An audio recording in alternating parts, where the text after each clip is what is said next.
Poor People's Campaign demands that the Justice Department probe the deaths in jail.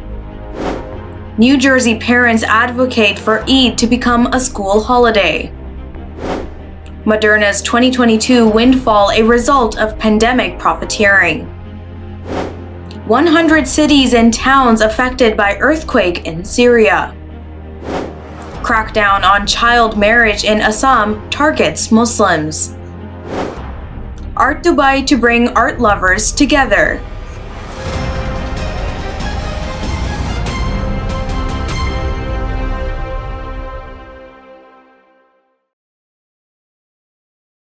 From Toronto studios, this is the Muslim News on Muslim Network TV. Assalamu alaikum, I'm Saamiyah Syed. Our top story tonight, activists with the Poor People's Campaign and relatives of some of the 13 inmates who died last year at West Virginia's Southern Regional Jail held a news conference on Thursday.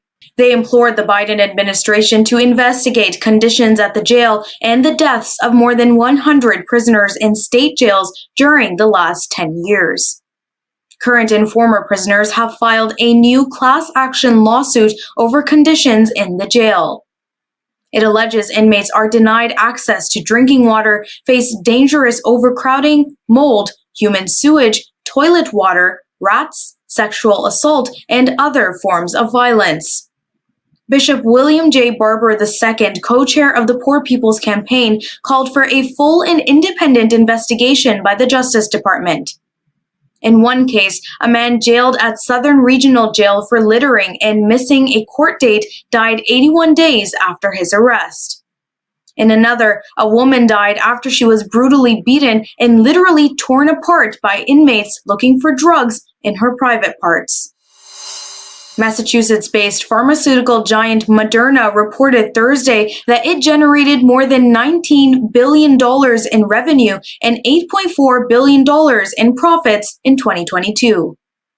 That's primarily due to its COVID-19 vaccine made possible by federal funding and government technology. Maza Seyum, Global South Governor of the People's Vaccine Alliance, said U.S. taxpayers and people all over the world should be furious. Moderna's COVID vaccine was built on decades of publicly funded research into mRNA vaccines, she said. Seyum said the vaccine was developed in partnership with the U.S. National Institutes of Health and it should be available and affordable to everyone. She noted that Moderna's 2022 revenue is equivalent to the combined health budgets of 68 countries. The company has sold $18.4 billion worth of its coronavirus vaccine, which is the only product on the market. Moderna has been criticized for rejecting calls to share critical vaccine technology with the rest of the world.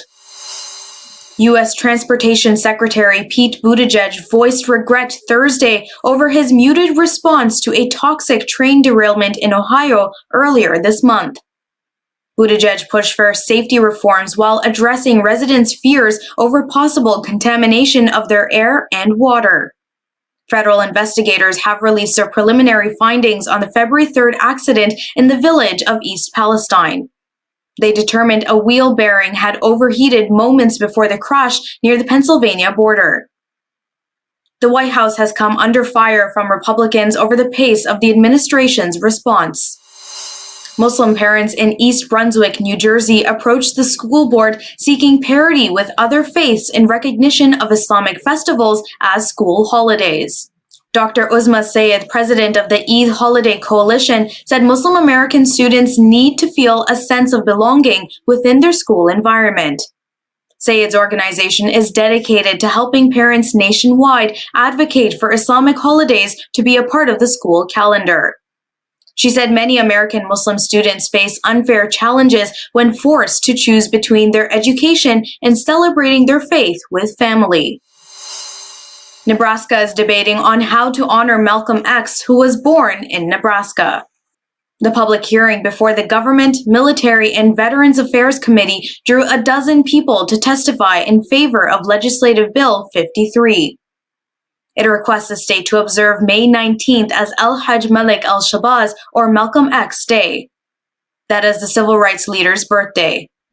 19 people sent letters in support of the measure, and 6 opposed the effort in writing and testified in person against it. The committee took no action Wednesday on whether to move the measure to full legislative debate. The Israeli parliament on Thursday passed a bill on first reading to stop state funding of medical treatment for Palestinian detainees.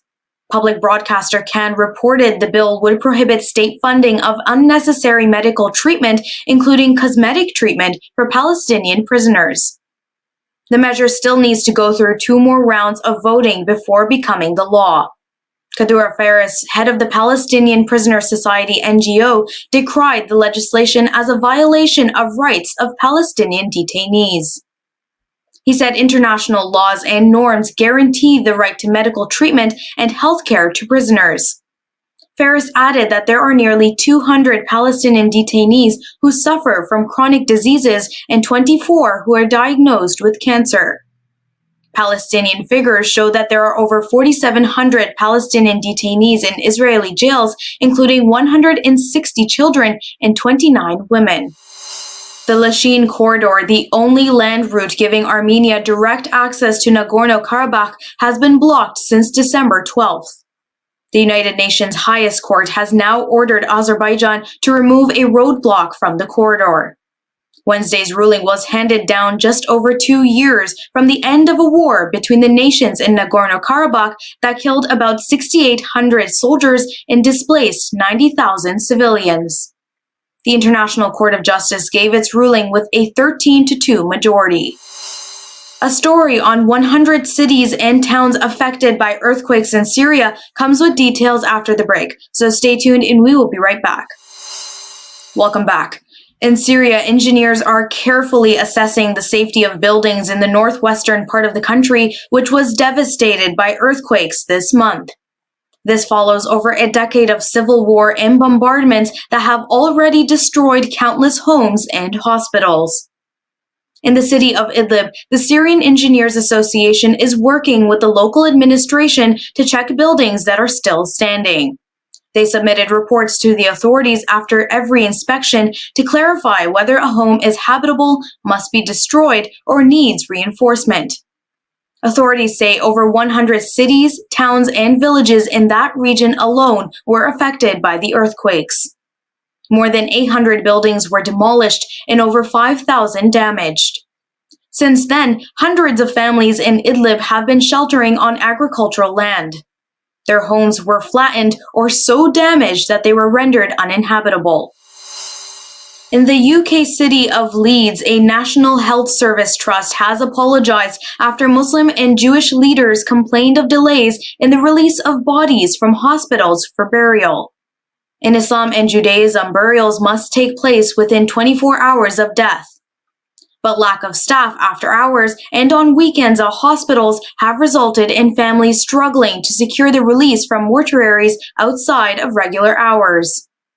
Muslim counselor Salma Arif said she was getting panicked calls from families over the issue on weekends where bodies of the deceased were not being released for burials. In a statement, Simon Phillips, interfaith director at the Leeds Jewish Representative Council, said he would welcome talks with hospital chiefs on how to improve the situation. He said the provision of out-of-hours bereavement services for Muslim and Jewish communities is critical in ensuring we can exercise our religious responsibility to bury our dead without delay. The Leeds Teaching Hospital Trust said it was sorry for the poor experience. Over 3,000 people have been arrested in the Indian state of Assam this month in a crackdown on child marriage, which critics say targets the Muslim community. The country's ruling BJP government has imprisoned grooms, their family members, and religious leaders allegedly involved in underage marriages in makeshift jails. A political observer requesting anonymity told Al Jazeera there is a pattern to the whole process of being anti-Muslim. People are not fools. Right from the National Register of Citizens, evictions of Bengali-speaking Muslims, encounter killings, to current mass arrests, the BJP government has been targeting the Muslims in Assam. According to the National Family Health Survey, about 32% of women in Assam marry before they attain adulthood. In a bid to prevent unrest surrounding the February 25th general election, Nigeria's 18 presidential candidates signed a second peace accord in the capital, Abuja. The agreement aims to ensure free, fair, credible, transparent, and verifiable elections that recognize the need to maintain a peaceful environment before, during, and after the elections. Tuesday's signing of the pact was done in front of domestic and international stakeholders to monitor for potential violence, which is common in Nigerian elections. Members of observer missions from the African Union, European Union, and the Commonwealth and other diplomats were also present. The 16th edition of Art Dubai, the Middle East's leading international art fair, will take place March 1st to 5th in Dubai in the United Arab Emirates. The fair will donate 50% of all online ticket sales to earthquake relief efforts in Syria and Turkey. The organization had also donated 25% of ticket sales from its 2022 event to Ukrainian refugees. Art Dubai will host more than 130 galleries from 43 countries, including 6 galleries from Turkey. The first 2 days of the fair, which will be held at Medina Jumeirah, are by invitation. It is open to the public from March 3rd to 5th. That's all from our Toronto studios tonight. Thank you for tuning in. You can find previous episodes and more on our YouTube or Facebook. For more content, keep watching Muslim Network TV or visit muslimnetwork.tv. Assalamu alaikum and good night.